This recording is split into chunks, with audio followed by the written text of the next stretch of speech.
So hi! Welcome and welcome back to my YouTube channel, and for today's tutorial, ituturo ko sa inyo kung paano nga ba mag-block ng account sa Instagram. But first, kindly subscribe to my channel and don't forget to hit the subscribe button and the bell to notify you for my new updates. And if you want to learn more, just keep on watching and let's start.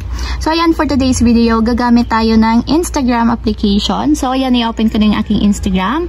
And then after nyan, pag-open ng inyong Instagram, pumunta lang kayo dun sa profile ng tao or person na gusto nyong i-block. So for example, hahanap ako ng i-block dito sa aking mga followers. So tatap ko lang yung followers. And then for example, i-open ko tong isang account. And ito yung aking ibablock. So, pagka-open ng profile ng account na yon, itap nyo lang yung 3 dots na nandito sa upper right corner. And then after nyan, may magpa-pop up na mga options. And hanapin nyo lang dito yung block. Then, itap nyo lang.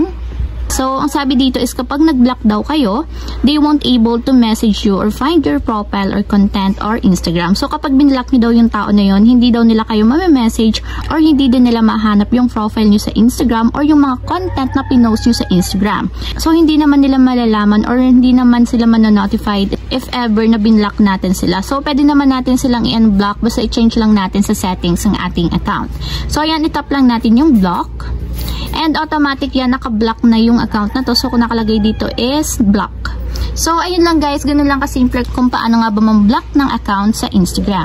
If you have a question, can comment down below and don't forget to hit the subscribe button and bell to notify you for the new updates. And thank you for watching!